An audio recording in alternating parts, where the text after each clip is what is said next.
The mansion stood against the Connecticut landscape like a monument to success that no longer felt earned.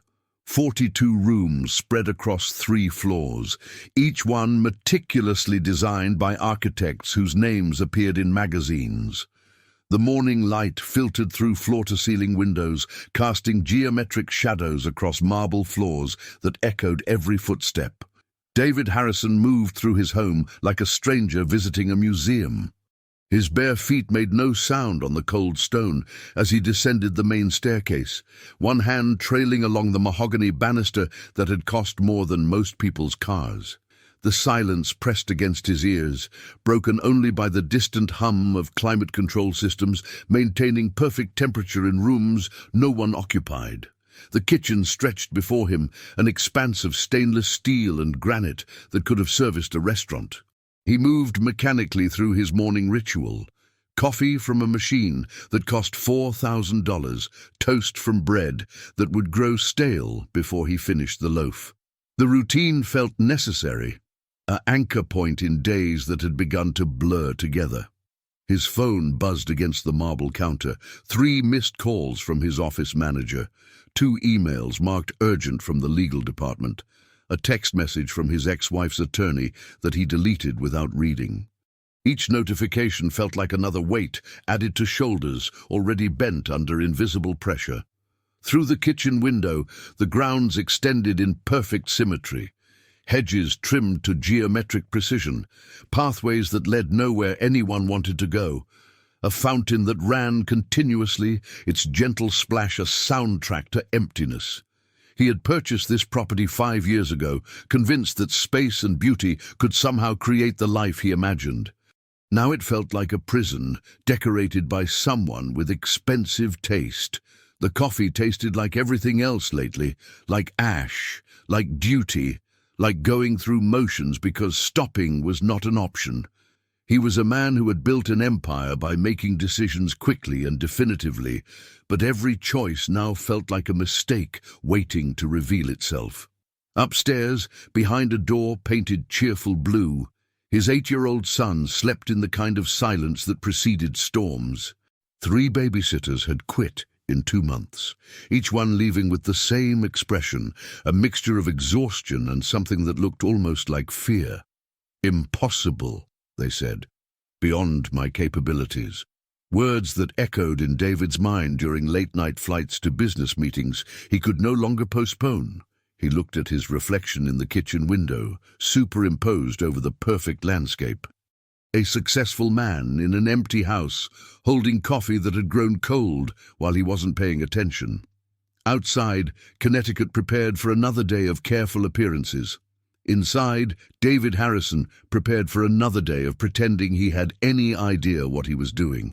The boardroom on the 32nd floor overlooked Manhattan like a throne room surveying conquered territory. David sat at the head of a table that could seat 20, facing 12 men in identical suits who spoke in numbers that no longer added up. Revenue projections scrolled across wall-mounted screens, each graph trending in the wrong direction. "The Phoenix development is hemorrhaging cash," his CFO announced, sliding papers across polished wood.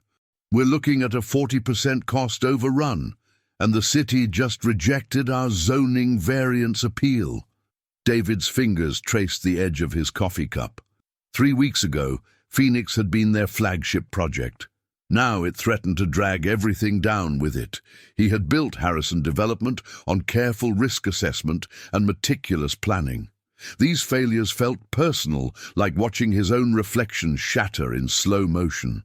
His phone buzzed. The 4th nanny agency this month. He let it go to voicemail. "The contractors are threatening to walk if we don't release additional funds by Friday," someone continued. David heard the words but found himself thinking about breakfast dishes sitting unwashed in his kitchen sink, about his son, who had spent yesterday arranging and rearranging toy cars in perfect lines that no one was allowed to disturb. "Sir?" The CFO's voice cut through his wandering thoughts. "How do you want to proceed?" David looked around the table at faces that expected answers he didn't have. Men who depended on his decisions for their mortgages, their children's tuition, their retirement plans. The weight of their expectation pressed against his chest like physical force. "We proceed," he said, because that was what leaders did. Release the funds, find alternatives for the zoning issue, make it work. Nods around the table, relieved expressions. No one asked where the money would come from or what alternatives might exist. They simply trusted that David Harrison would solve problems the way he always had. The meeting dissolved into smaller conversations about implementation and timelines. Later, alone in his corner office, David stood at floor-to-ceiling windows, watching the city move below. Ant-like figures navigating concrete paths, each one carrying their own invisible burdens. His reflections stared back from the glass. A man in an expensive suit who looked older than 41, tired in ways that sleep couldn't fix. His assistant knocked and entered without waiting. The school called again about pickup arrangements. "And Mrs. Peterson from the agency returned your call. They have one more candidate, but she's only available for interview tomorrow morning." Another nanny. Another hopeful conversation that would end with polite excuses and hurried departures.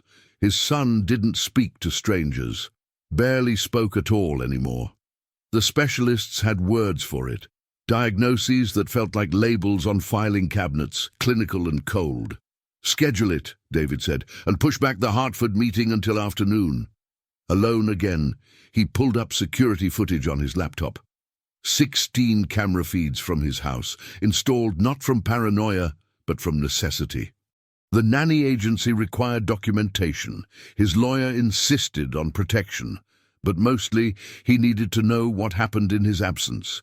The screens showed empty rooms, maintaining perfect order. His son's door remained closed. The interview lasted 11 minutes. David watched from his study as Mrs. Coleman, certified in special needs care with 15 years of experience, walked briskly toward her sedan. Her professional smile had vanished somewhere between the second-floor landing and the front door. She didn't look back. Through the security monitor, he could see his son's bedroom door. Still closed, still silent. The tantrum had started when Mrs. Coleman tried to introduce herself, escalating when she suggested they work together on some fun activities. 20 minutes of screaming that echoed through marble hallways like accusations.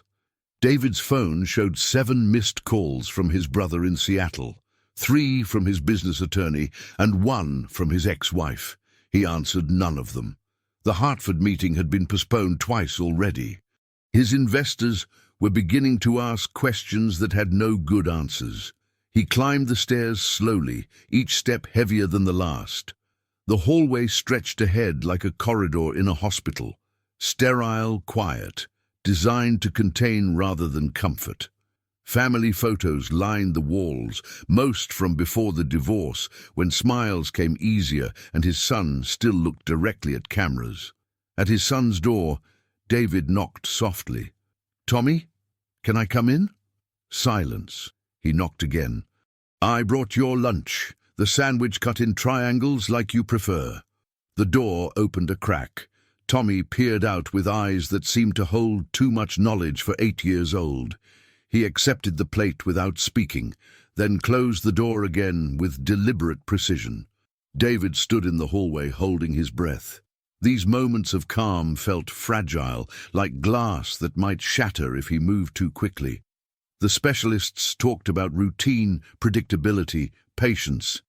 They didn't mention how exhausting it was to walk on eggshells in your own home. His laptop chimed from downstairs, an email from the Phoenix development team. Another delay, another complication, another problem requiring immediate attention. The business that had once energized him now felt like quicksand. The harder he worked, the deeper he sank. That evening, David sat in his study reviewing security footage from the day. 16 screens showing the careful choreography of his son's solitary existence. Tommy moved through the house in patterns David was beginning to recognize, avoiding certain rooms, touching specific objects in precise sequences, spending long periods arranging items that appeared random but clearly held meaning. In one clip, Tommy sat cross-legged in the library, surrounded by books pulled from shelves and organized into careful stacks. Not by size or color, but according to some internal logic David couldn't decipher. The boy's hands moved with surgical precision, placing each volume in exactly the right position. The cleaning service had been confused when they arrived earlier. "Should we put the books back?" they asked. David had said yes, then watched his son spend 2 hours restoring his careful arrangement, tears streaming down his face. David closed the laptop and walked to his son's room. The door was slightly ajar now, a small concession to connection. Tommy lay in bed staring at the ceiling, his breathing steady and deep. "I'm sorry," David whispered to the darkness. "Sorry for the confusion, sorry for the strangers, sorry for not knowing how to be enough." Tommy didn't respond, but his breathing remained calm. Outside, Connecticut settled into another night of perfect order and hidden pain. Maria Elena Vasquez arrived at the Harrison mansion at 6:30 on a Tuesday morning, carrying a bucket of cleaning supplies and 15 years of invisible labor. The agency had called the night before. Emergency placement, they said. Temporary position combining housekeeping with basic childcare. The previous arrangement had fallen through. She stood before the imposing front door, studying the address on her phone. Houses like this existed in her world as distant landmarks, places where she worked but never belonged.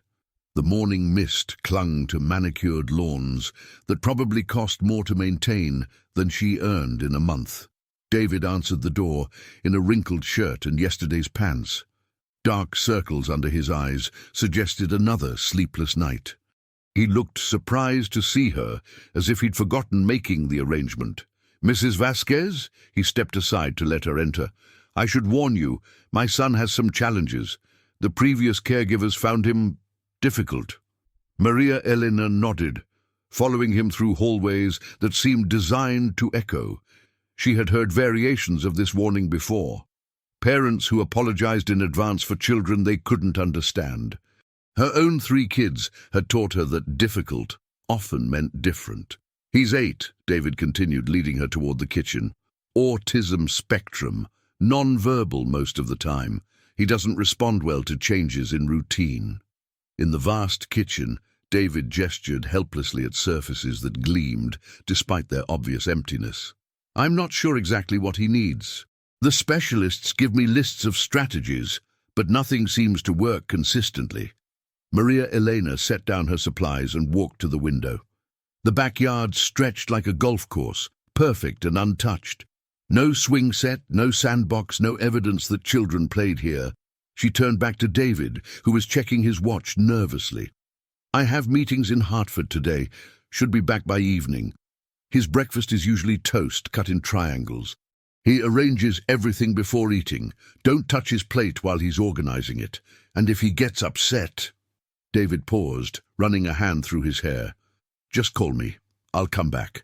After David left, Maria Elena stood alone in the kitchen, listening to the house breathe around her. Expensive silence, the kind that money bought but couldn't fill. She had cleaned office buildings for 15 years, working nights while her children slept, but she had never been alone in a space this large during daylight hours. A sound from upstairs caught her attention, not crying or shouting, but a rhythmic tapping. She climbed the stairs slowly, following the sound to a partially open door, painted cheerful blue. Through the crack, she could see a boy sitting cross-legged on hardwood floors, surrounded by toy cars arranged in precise geometric patterns. Each vehicle faced the same direction, spaced exactly the same distance apart. His finger tapped against the floor in steady intervals, a metronome keeping time for his private world. Maria Elena didn't announce herself. Instead, she sat quietly in the hallway and watched. The boy's concentration was absolute, his movements deliberate and careful. When one car shifted slightly out of alignment, he immediately corrected it, his whole body relaxing only when perfect order was restored. She recognized something in his intensity. Miguel, her oldest, had arranged his action figures the same way at that age, not playing with them, but organizing them according to rules only he understood. The other mothers had worried. Maria Elena had learned to wait and watch. Maria Elena spent her first hour learning the mansion's rhythms without disturbing them.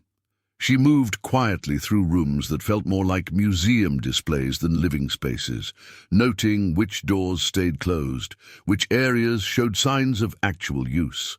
The house had rules written in dust patterns and untouched surfaces. At 9 o'clock, she heard movement upstairs. Careful footsteps in the hallway, then the soft closing of a bathroom door. When she looked up 20 minutes later, the boy stood at the top of the staircase, watching her dust the banister below.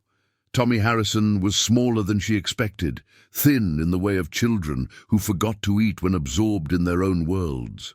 His dark hair fell across eyes that seemed to catalogue everything they saw. He wore the same clothes from yesterday, jeans and a blue shirt, both wrinkled from sleep.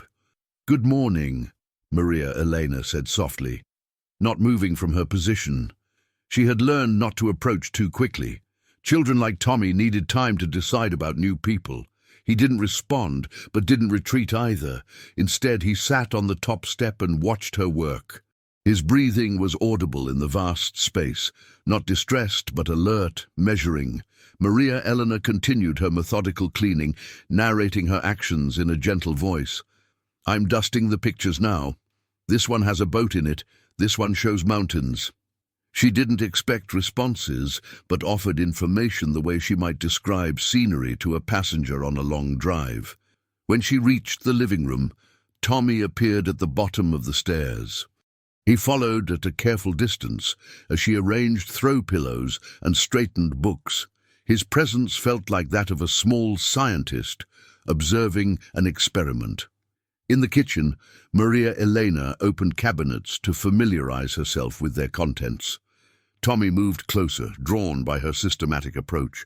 When she found a container of crackers, he made a small sound, not quite a word, but clearly communicative. "You'd like some?" she asked, holding up the container. Tommy approached the kitchen island but didn't reach for the food. Instead, he opened a drawer and withdrew a small plate. He set it on the counter with precise movements, then stepped back and waited. Maria Elena understood. She arranged 6 crackers on the plate in 2 perfect rows of 3, then slid it across the counter.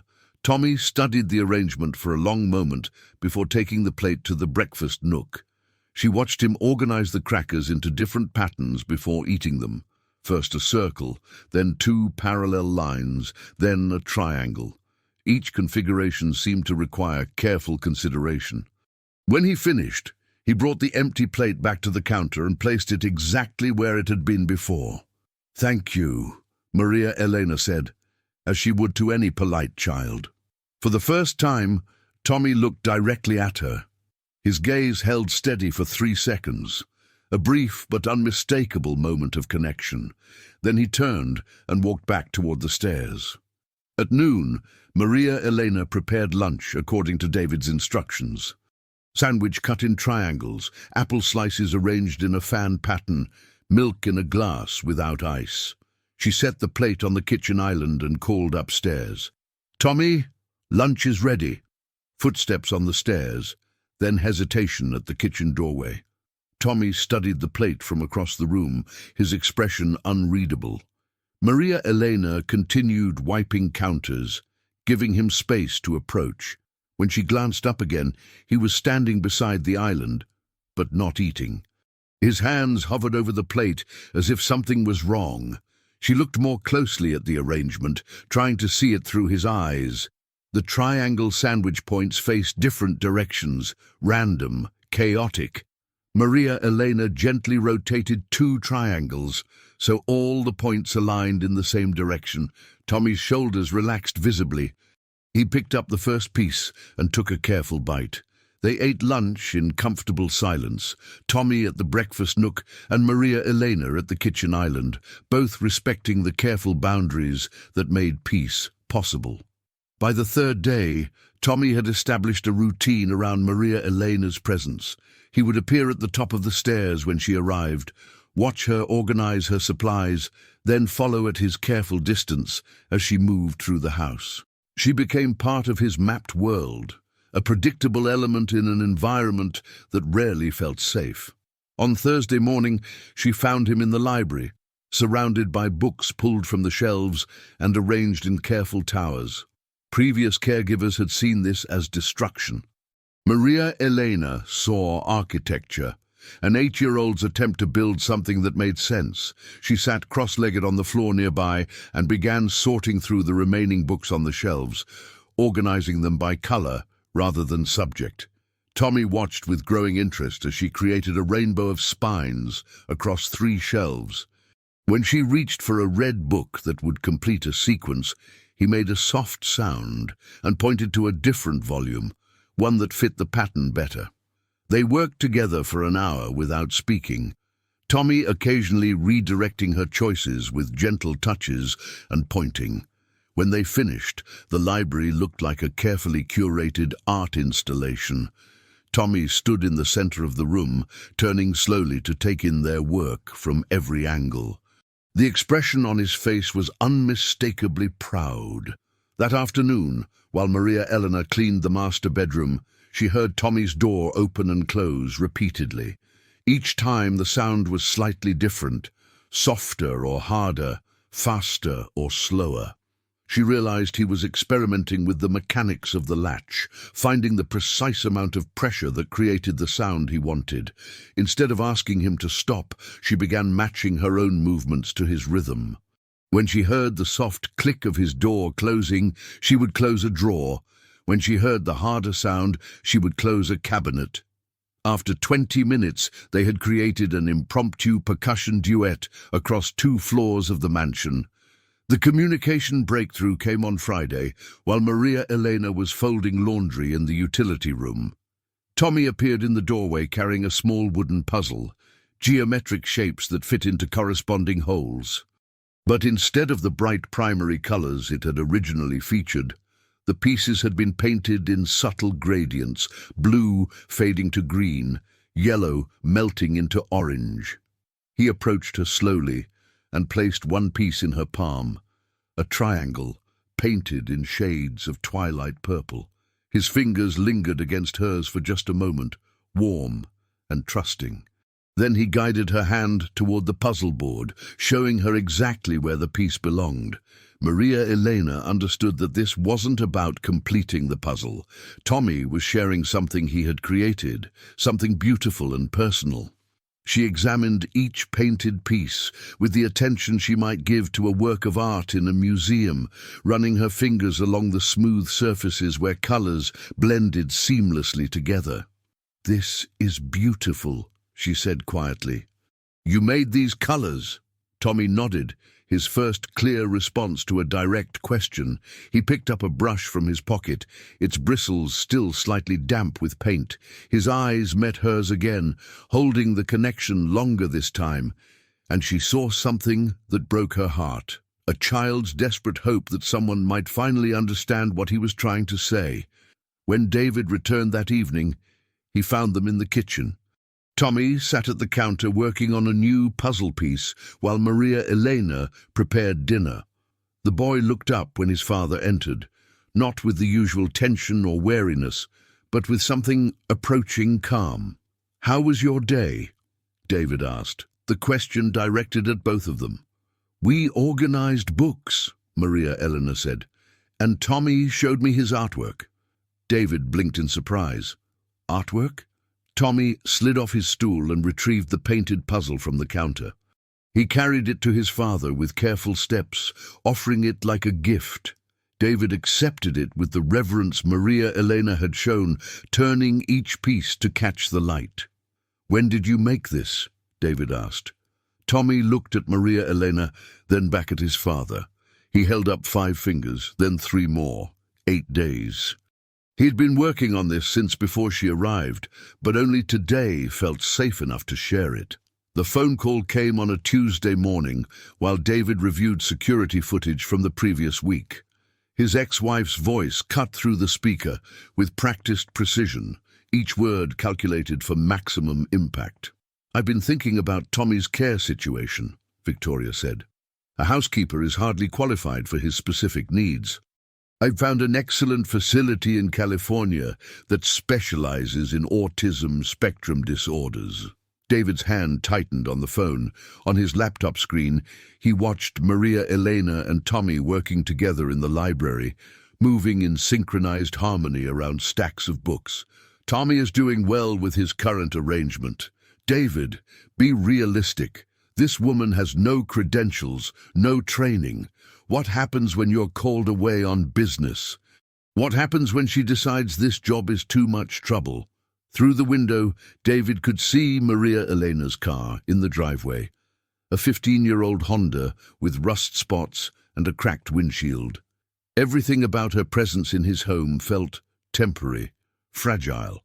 Victoria's words found their mark because they echoed his own fears. "The Whitman Institute has a waiting list," Victoria continued, "but I can get Tommy admitted within the month.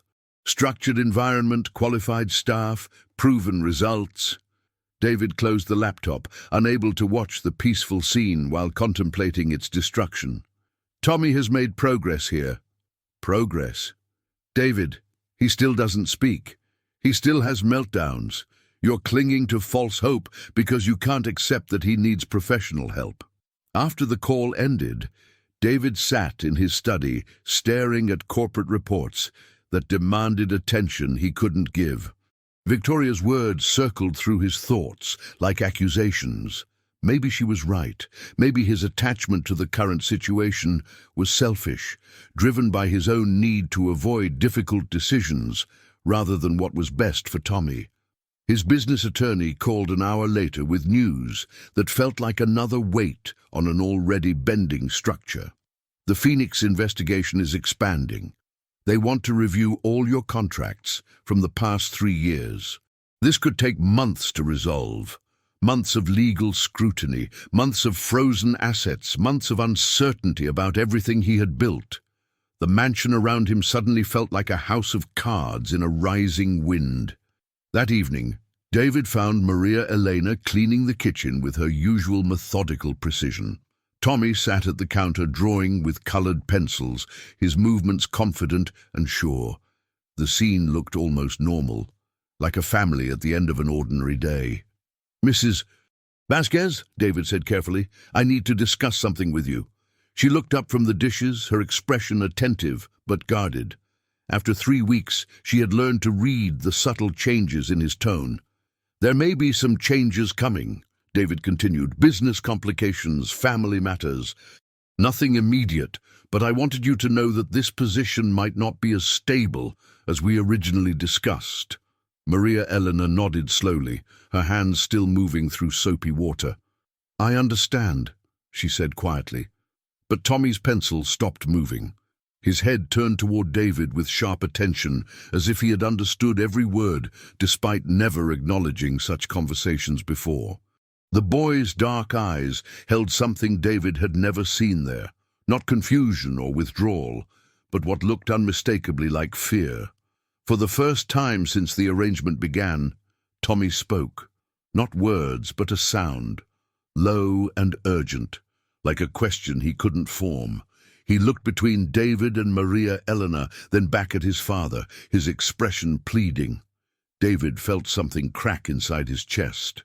His son was finally communicating, and what he was trying to say was, "Please don't take this away." Maria Elena's hands trembled as she folded Tommy's laundry the next morning. The conversation from the previous evening replayed in her mind, each word carrying implications she understood too well. Temporary positions, changes coming. The careful language employers used when they were preparing to let someone go. She had been here before, in office buildings where her presence became inconvenient, where budget cuts always seemed to target the cleaning staff first. But this felt different. This wasn't just about losing income or starting over with a new agency. This was about abandoning a child who had finally begun to trust. Tommy appeared in the doorway of the laundry room, still wearing his pajamas though it was nearly 10 o'clock. His routine had shifted since yesterday's conversation.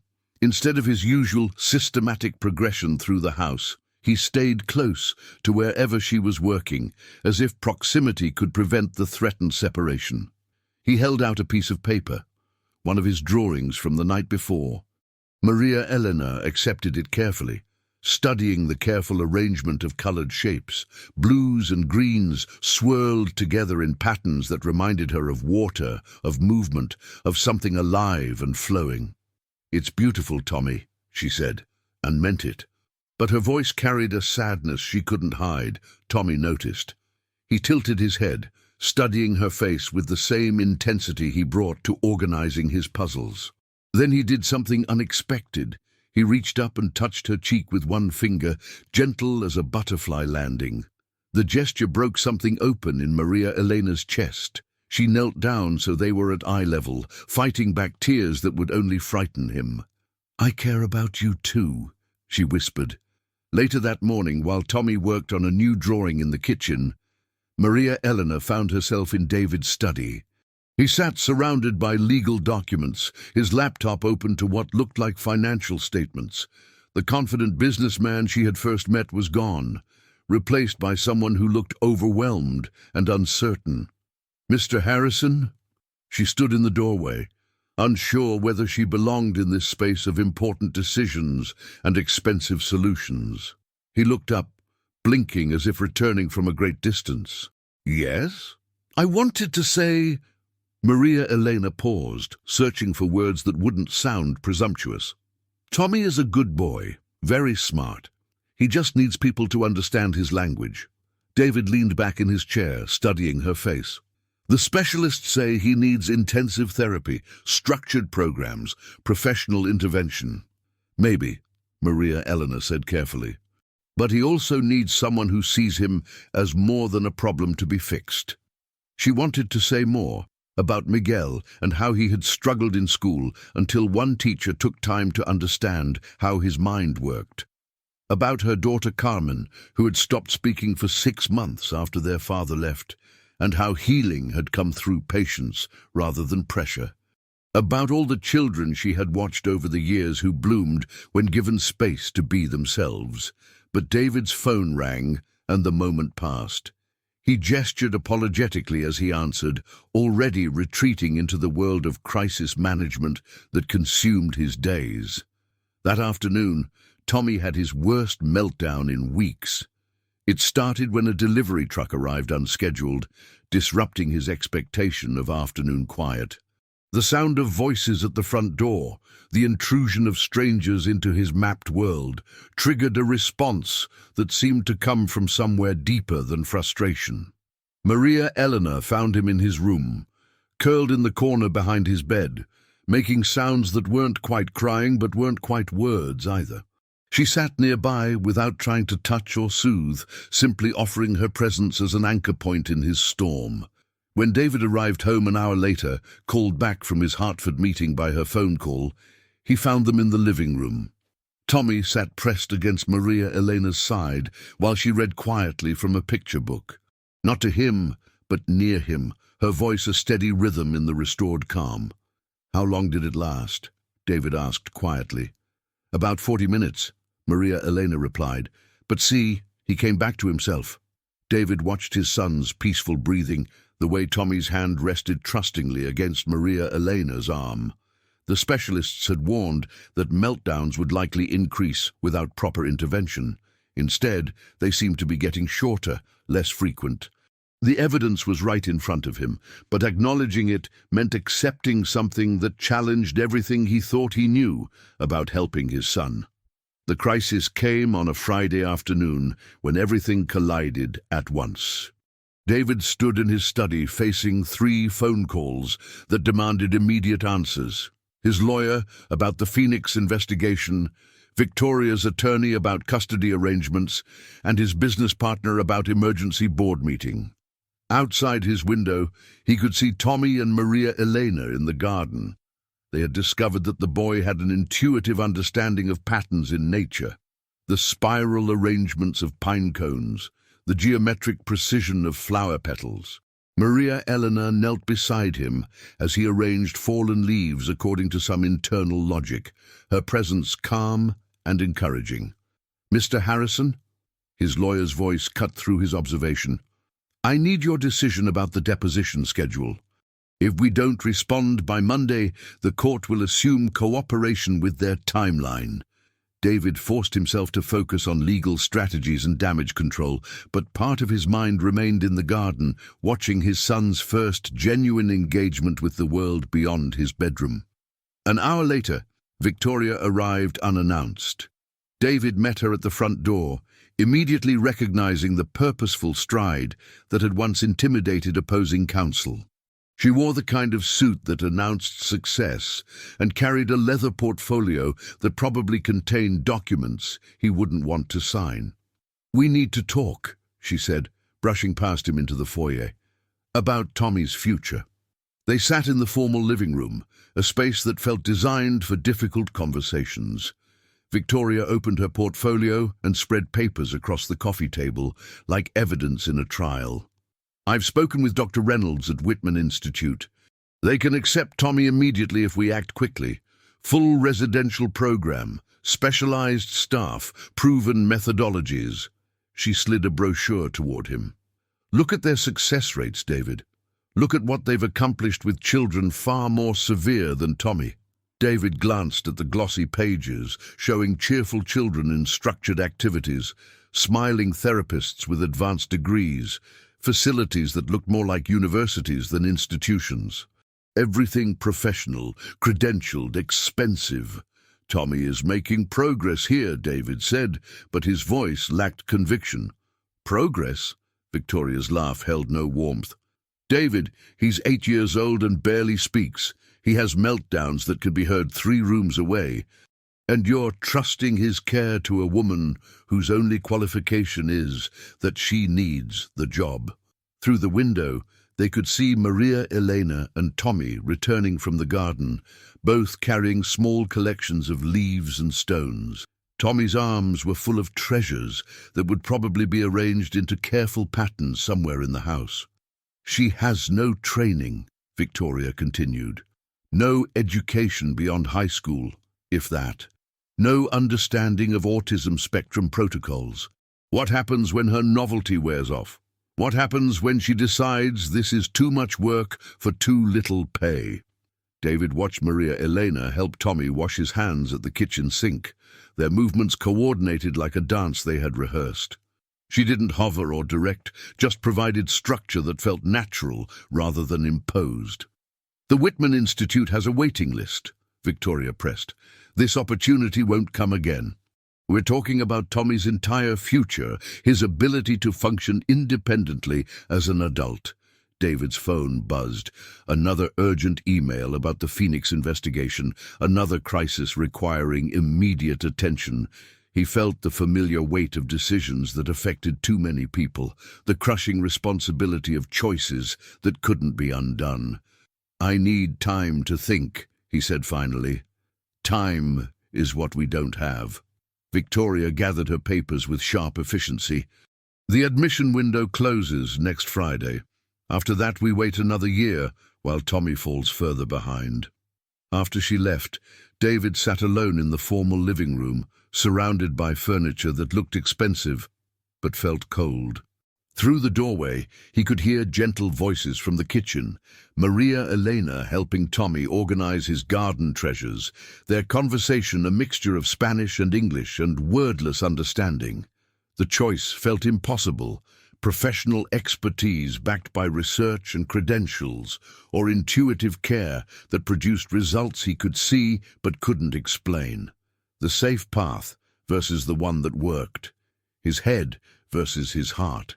The system versus a woman who saw his son as more than a collection of symptoms to be managed.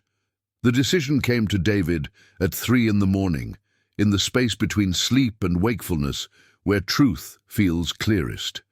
He had been watching security footage again, weeks of recordings that told a story his rational mind couldn't dismiss.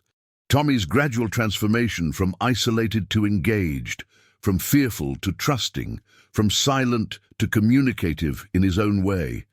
He found the moment that changed everything. A clip from 2 weeks ago showing Tommy having a meltdown in the library. Previous caregivers had either fled or tried to force calm through restraint. Maria Elena had done neither. She had simply sat nearby and begun organizing books, her actions steady and methodical, creating order in the chaos until Tommy's breathing slowed and his panic subsided. At sunrise, David made 3 phone calls that would reshape everything. The first was to Victoria's attorney, declining the Whitman Institute placement. The second was to his own lawyer, instructing him to fight any custody challenges with every resource at his disposal. The third was to Maria Elena. "Mrs. Vasquez, this is David Harrison. I know it's early, but I have a proposition I'd like to discuss with you." When Maria Elena arrived that morning, David was waiting in the kitchen with papers spread across the counter. Not legal documents or business contracts, but something entirely different. Employment agreements, benefit packages, and a formal job description that had taken him until dawn to write. "I want to offer you a permanent position," he said without preamble. "Not as a housekeeper who watches Tommy occasionally, but as his primary caregiver, full-time with benefits, professional development opportunities, and a salary that reflects the importance of what you do." Maria Elena stared at the papers, her hands clasped carefully in front of her. "Mr. Harrison, I don't have training. I don't have certificates." "You have something better," David said. "You understand him. In 3 weeks, you've accomplished what teams of specialists couldn't manage in 3 years. He showed her the security footage on his laptop. Dozens of moments that told the story of Tommy's emergence from isolation. The boy learning to share space, to communicate through gesture and expression, to trust another person enough to show his inner world. "This isn't charity," David continued. "This is necessity. Tommy needs you, and honestly, so do I. I need someone who sees him as a child, not a case study." Maria Elena's eyes filled with tears she tried to hide. "What about your ex-wife? She won't accept this." "Let me worry about Victoria. I'm asking if you'll take the job. Officially, permanently." That afternoon brought the first test of David's decision. Victoria arrived with Dr. Reynolds from the Whitman Institute, a woman in her 60s whose credentials covered an entire wall of her office. They came armed with assessments, treatment plans, and barely concealed condescension. "Mr. Harrison," Dr. Reynolds said, watching Tommy and Maria Elena work together on a puzzle in the living room. "I understand your attachment to the current arrangement, but you're doing your son a disservice by avoiding professional intervention." David stood firm, even as doubt crept around the edges of his certainty. "Tommy has made measurable progress with Mrs. Vasquez." "Progress?" Dr. Reynolds pulled out a tablet loaded with diagnostic criteria. "He exhibits clear signs of regression avoidance rather than genuine development.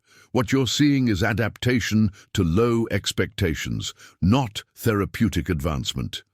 In the living room, Tommy suddenly stood and walked to where the adults were talking. He looked directly at Dr. Reynolds, studying her with the intense focus he usually reserved for his puzzles. Then he walked to David, took his hand, and led him back to where Maria Elena waited. The message was unmistakable. "This is my choice. This is where I belong." Victoria's face flushed with anger. "David, you're letting sentimentality cloud your judgment." "Maybe," David said, watching his son return to his puzzle with visible relief. "But it's my judgment to make." After they left, David found himself alone with Maria Elena in the kitchen. She was cleaning with more intensity than usual, her movements betraying the stress of the confrontation. "Thank you," she said quietly, without looking up from the dishes. "Thank you for staying," David replied. "This won't be easy. Victoria will challenge this in court. There will be scrutiny, questions about your qualifications, pressure to prove this was the right choice." Maria Elena dried her hands and turned to face him. "Tommy is not a problem to be solved, Mr. Harrison. He's a boy who needs someone to understand his language, I may not have certificates, but I have time, patience, and eyes to see who he really is. Outside, the Connecticut landscape stretched in perfect order, but inside the mansion, something fundamental had shifted. For the first time since the divorce, David had chosen his son's needs over social expectations, human connection over professional credentials, love over fear. The legal papers arrived 3 weeks later, delivered by courier on a Tuesday morning while Tommy and Maria Elena worked in the garden. Victoria was petitioning for emergency custody review, citing inadequate care by unqualified personnel and parental negligence in refusing appropriate medical intervention. David read through the accusations in his study, each paragraph a carefully constructed attack on his judgment and Maria Elena's competence. The language was clinical, devastating, designed to make their arrangement sound reckless and harmful. Outside his window, he could see Tommy teaching Maria Elena his system for organizing garden stones by size and color. The boy moved with confidence now, explaining his methods through gestures and expressions that she understood perfectly. His vocabulary had expanded to include several dozen words, most of them Spanish phrases Maria Elena had taught him. "Miguel is coming tomorrow," Maria Elena announced when David found them in the kitchen later. She stirred a pot of soup that filled the house with warmth and the smell of home-cooked food. "My oldest son, he wants to meet Tommy." David felt a spike of anxiety. Another person to evaluate their unconventional arrangement. Another voice that might question what they had built. Is that wise, with everything that's happening? Maria Elena paused in her stirring, considering her words carefully. "Miguel works with children like Tommy. Special education. He has questions about what I'm doing here, but good questions." Miguel Vasquez arrived the next afternoon, carrying a messenger bag full of educational materials and wearing the cautious expression of someone prepared to defend his mother from well-meaning exploitation.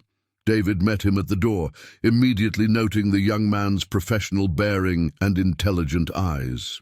"Mr. Harrison," Miguel said, shaking hands firmly, "I appreciate you taking care of my mother, but I need to understand what's really happening here." They talked in the study while Maria Elena and Tommy worked on a new project, creating patterns with colored rice in shallow boxes, something that combined Tommy's love of organization with sensory experience. Through the doorway, they could watch the easy collaboration that had developed between them. "My mother never finished high school," Miguel said bluntly. "She's worked cleaning jobs her entire adult life. What makes you think she can help your son when trained professionals have failed?" David pulled up security footage on his laptop, showing Miguel the progression of Tommy's development over the past month. "Watch this," he said, cueing a clip from 2 weeks ago. "Tommy having a meltdown, then your mother's response." Miguel watched intently as Maria Elena sat quietly near Tommy during his crisis, not trying to fix or control, just offering steady presence. He saw how she created predictable patterns in the environment, how she communicated through actions rather than words, how she waited for Tommy to approach rather than imposing interaction. "She's doing ABA principles," Miguel said, his voice filled with surprise. "Applied behavior analysis, but intuitively, without training. What does that mean?" Miguel leaned back in his chair, studying his mother through the doorway with new eyes. "She's responding to his sensory needs, creating structured environments, using visual communication, respecting his autonomy. These are evidence-based approaches that take most people years of study to understand." Over the following week, Miguel observed quietly, taking notes and asking careful questions. He watched Maria Elena adapt to Tommy's needs moment by moment, reading his nonverbal cues with accuracy that impressed him professionally. He saw how she had transformed the mansion from a museum into a home where a child could safely explore and grow. "She taught herself everything by raising 3 kids, Miguel told David one evening. "My sister Carmen had selective mutism after Dad left. My brother Luis had severe anxiety. Mum figured out how to help each of us in our own language. The validation felt enormous, but it also carried weight. If Miguel could see the value in what Maria Elena was doing, others might too, including judges and custody evaluators. "Would you be willing to testify?" David asked. "If this goes to court?" Miguel nodded slowly. "My mother has been teaching me about autism spectrum support for 20 years, without either of us knowing that's what it was called. She deserves recognition, not dismissal." That night, David found Maria Elena in the kitchen preparing Tommy's lunch for the next day. She moved with the same methodical precision she brought to everything, but her shoulders carried tension he had learned to recognize. "Miguel thinks what you're doing is remarkable," David said. "Miguel thinks I should get my GED," Maria Elena replied. "Maybe take some classes. Learn the proper words for things I do by feeling. You don't need credentials to validate what's already working." Maria Elena dried her hands and turned to face him. "Yes, I do. Not for Tommy, but for the people who want to take him away. They speak in degrees and certificates. If I'm going to protect him, I need to learn their language too." The transformation was beginning, not just of Tommy or the household, but of Maria Elena herself, stepping into a role she never imagined possible. The custody hearing was scheduled for December, giving them 6 weeks to build a case that could withstand professional scrutiny. David hired the best family attorney in Connecticut, a woman who specialized in unconventional custody arrangements and understood that sometimes the system's solutions weren't best for the children involved. Maria Elena enrolled in online GED classes, studying at the kitchen counter after Tommy went to bed. David would find her there late at night, surrounded by textbooks and practice tests, determined to earn credentials that would legitimize what she already knew. Miguel visited twice weekly, helping her navigate educational terminology and providing study materials that connected her intuitive methods to formal theories. "You're not just getting a degree," Miguel explained one evening, watching his mother work through algebra problems. "You're learning to translate your wisdom into language that courts and doctors will respect." The mansion transformed again, this time into an educational laboratory. David documented everything: Tommy's daily routines, his communication methods, his responses to different environmental changes. They created portfolios of his artwork, recorded videos of his interactions with Maria Elena, tracked his vocabulary growth and emotional regulation improvements. Dr. Sarah Chen, a developmental psychologist recommended by David's attorney, visited for a comprehensive evaluation. Unlike Dr. Reynolds, she spent hours observing rather than testing, watching Tommy navigate his carefully structured world with increasing confidence. "Remarkable," she murmured, noting how Tommy approached new challenges with curiosity rather than fear. His anxiety markers are significantly below typical ranges for children on the spectrum. His communication, while unconventional, shows clear intentionality and social awareness. The business crisis that had seemed catastrophic months earlier began resolving as investigations cleared David of wrongdoing. His partners, initially suspicious of his distracted state, discovered that his decision-making had actually improved during the period when his priorities shifted from profit to family. "You're different," his CFO observed during a board meeting. "More focused, less reactive to pressure." David realized it was true. The constant anxiety about Tommy's welfare had lifted, replaced by confidence in the care arrangement. He could travel for business knowing his son was thriving, could focus on meetings without worrying about emergency calls from overwhelmed caregivers. In November, an unexpected ally emerged. Dr. Reynolds from the Whitman Institute requested a follow-up visit, ostensibly to review Tommy's progress for her own research. David agreed reluctantly, prepared for another confrontation. Instead, she arrived with genuine curiosity, carrying research materials about family-based intervention models. She spent 2 hours observing Tommy and Maria Elena, taking careful notes about their communication patterns and environmental modifications. "I owe you an apology," she said to David afterward. "I made assumptions based on credentials rather than outcomes. What's happening here challenges some of my professional biases." She explained that recent research was validating intuitive caregiving approaches, especially when provided by culturally diverse caregivers who brought different perspectives to autism support. The field is recognizing that we may have over-pathologized behaviors that are actually adaptive responses to environmental mismatches. Her about-face felt surreal, but David understood that she was responding to evidence she couldn't dismiss. Tommy had gained 15 pounds, grown 2 inches, expanded his vocabulary, and developed genuine social connections. His meltdowns had become rare and brief. By any measurable standard, he was thriving. The week before the hearing, Victoria's attorney called with a settlement offer. She would withdraw the custody challenge in exchange for scheduled visitation and input on educational decisions. The proposal felt like victory and defeat simultaneously, acknowledgement that their arrangement worked, but also validation that it had been threatened. "What do you think?" David asked Maria Elena as they reviewed the terms. She was quiet for a long moment, watching Tommy organize his dinner according to color and texture. "I think," she said finally, "that Tommy should have the chance to know his mother, even if she doesn't understand him yet. But his home is here. His stability is here. That shouldn't change." David signed the agreement, but the real victory came that evening when Tommy approached him with a drawing. Not the abstract patterns he usually created, but recognizable figures.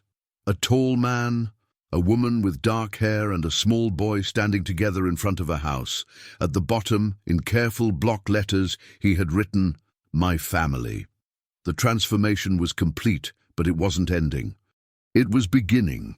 6 months later, the mansion felt like a different place entirely. Walls that once showcased expensive art now displayed Tommy's evolving creations. Geometric patterns that had grown into landscapes, abstract designs that told stories only he could fully explain. The formal dining room had been converted into a learning space, where Maria Elena pursued her early childhood education certification, while Tommy worked on projects that combined art, mathematics, and sensory exploration. The kitchen had become the heart of their unconventional family. Maria Elena taught Tommy to cook simple meals, using measuring and mixing as opportunities for learning about quantities and textures. David joined them most evenings, trading his business suits for casual clothes and his urgent phone calls for conversations about Tommy's day, his discoveries, his quiet observations about the world around him. "Papa David," Tommy said one evening, using the name he had chosen to distinguish between his biological father and the father figure who had chosen to prioritize him. The words came easily now, part of a vocabulary that mixed English, Spanish, and his own invented terms for concepts that standard language couldn't capture. Victoria visited every other weekend, staying in the guest cottage David had renovated for her use. The visits were structured but warm, with Maria Elena facilitating activities that played to Tommy's strengths. Victoria was learning to communicate in his language rather than expecting him to adapt to hers. Progress was slow but genuine. Miguel had moved back to Connecticut, accepting a position with the state's special education department that let him work closely with families developing individualized support systems. He brought expertise that complemented his mother's intuition, creating bridges between formal methodology and practical application. "You've revolutionized how I think about family-based intervention," he told David during one of their weekly planning meetings. Tommy's not the only one who's been transformed by this experience.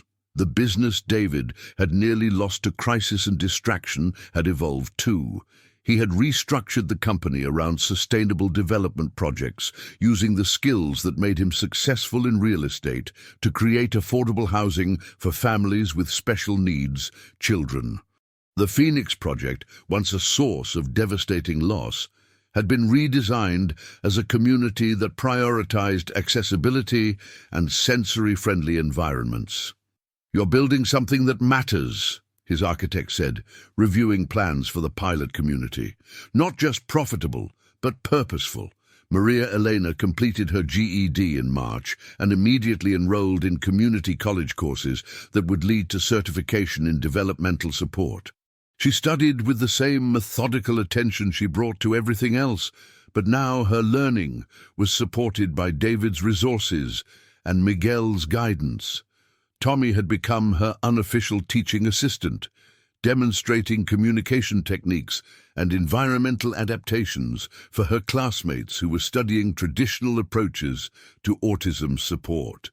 His presence in her educational journey created a feedback loop where theory and practice informed each other in real time. "He teaches me as much as I teach him," Maria Elena told her professors, who were fascinated by the relationship that had developed between them. The custody arrangement had stabilized into something that worked for everyone involved. Tommy spent weekdays with Maria Elena and David, weekends alternating between family time and visits with Victoria. The structure provided predictability while allowing for the relationships he needed to flourish. Dr. Chen continued her research documentation, publishing papers about family-centered autism support that featured their story as a case study. The attention brought visitors from other families, other professionals, other people seeking alternatives to institutional approaches. "You're not just raising Tommy," Dr. Chen observed during one of her follow-up evaluations. "You're demonstrating a model that could help thousands of families who don't fit into standard service delivery systems." On a warm evening in late spring, David found himself in the garden watching Tommy and Maria Elena work together on a new project, creating stepping stone paths using colored concrete and embedded glass pieces that caught sunlight and threw rainbow patterns across the ground. Tommy's movements were confident, purposeful, joyful. He directed the placement of each stone with artistic vision, communicating his ideas through gesture and expression that Maria Elena understood perfectly. When David approached, Tommy looked up with a smile that transformed his entire face. "Look, Papa David," he said, pointing to the emerging path. "Beautiful walking." David knelt beside them, adding his own hands to the work. The path they were creating led from the house toward the garden, but symbolically it represented something much larger, a way forward that honored difference, celebrated connection, and proved that love expressed through understanding could reshape everything. 1 year later, the Harrison Mansion hosted its first official gathering, a celebration that marked both Tommy's 10th birthday and the opening of the Harrison Center for Family-Based Development, a non-profit organization that would provide support and resources for families navigating autism spectrum challenges through relationship-centered approaches. The great room that had once felt like a museum display now buzzed with conversation as families, educators, and professionals gathered to share stories and strategies. Tommy moved through the crowd with confidence, showing guests his artwork and explaining his organizational systems with vocabulary that had expanded to include complex concepts and emotional expressions. "This is my feelings map," he told Dr. Chen, pointing to a large canvas covered in interlocking shapes in different colors. Blue for calm thinking, red for big emotions, yellow for happy discoveries, green for growth feelings. Maria Elena stood nearby wearing her graduation cap and gown. She had completed her certification program the week before, graduating summa cum laude from a program that had adapted to include her practical experience as equivalent to traditional coursework. The combination of formal education and lived wisdom had created an expertise that was both academically rigorous and deeply human. "Congratulations, Mrs. Vasquez," said Dr. Reynolds, who had become an unexpected ally and advocate for family-centered approaches. Your thesis on intuitive developmental support has been accepted for presentation at the National Autism Conference. Maria Eleanor smiled, still adjusting to the idea that her insights could contribute to professional knowledge. Tommy was my best teacher, she said. He showed me that every child has their own language if we learn to listen. David watched the celebration from the kitchen doorway, struck by how the space had evolved to support both daily life and professional purpose. The formal dining room had been converted into a resource library. The unused guest rooms now served as consultation spaces, where families could meet with Maria Elena and other specialists who understood that effective intervention often looked more like friendship than therapy. Miguel approached carrying 2 cups of coffee and the satisfied expression of someone who had found meaningful work. "The state wants to pilot your model in 3 more districts," he told David. "They're calling it the Connecticut approach to family engagement." The business that David had restructured around purpose rather than pure profit was thriving in ways he hadn't expected. The affordable housing developments designed for families with special needs, children had waiting lists, not because they were cheaper, but because they were better. Communities where difference was accommodated rather than merely tolerated. Victoria arrived with her new husband, a pediatric therapist who understood autism support from professional experience. Her relationship with Tommy was still careful, but it was growing. She had learned to engage with his interests rather than trying to redirect them, to follow his lead in conversation rather than imposing her own agenda. "He's remarkable," her husband said quietly to David, watching Tommy teach a group of younger children how to create patterns with colored blocks. "You've given him something I rarely see in my practice, genuine confidence in his own worth." As evening approached, the formal celebration wound down, but the core family remained. Tommy sat at the kitchen counter working on homework that Maria Elena had designed to combine academic learning with his artistic interests. David reviewed plans for the next community development project. Maria Elena studied for an advanced certification course that would allow her to train other family support specialists. The security cameras that had once documented crisis and isolation now captured scenes of ordinary contentment. A child asking for help with a math problem, a woman patiently explaining concepts in 2 languages, a man choosing family dinner over business calls. "Papa David," Tommy said, looking up from his work, "can we read the story tonight? The one about the boy who found his place?" David smiled, recognizing the bedtime ritual they had developed where Tommy chose books that reflected his own journey toward belonging. "Of course, but first, tell me about your day." Tommy considered the question seriously, as he did all conversations now. "Today was a good growing day," he said finally. "I taught new friends about my art. Mama Elena got her special certificate, and our house helped other families find their way." Later, after Tommy had been tucked into bed with his carefully arranged stuffed animals and his nightlight that projected star patterns on the ceiling, David and Maria Elena sat in the kitchen, reviewing the day's success and planning for tomorrow's challenges. "Did you ever imagine this?" David asked, gesturing toward the house that had been transformed. From empty showcase to living center of community and hope, Maria Elena shook her head, smiling. "I imagined taking care of a child who needed understanding. I never imagined that child would teach me who I could become." Outside, Connecticut settled into another night of careful order.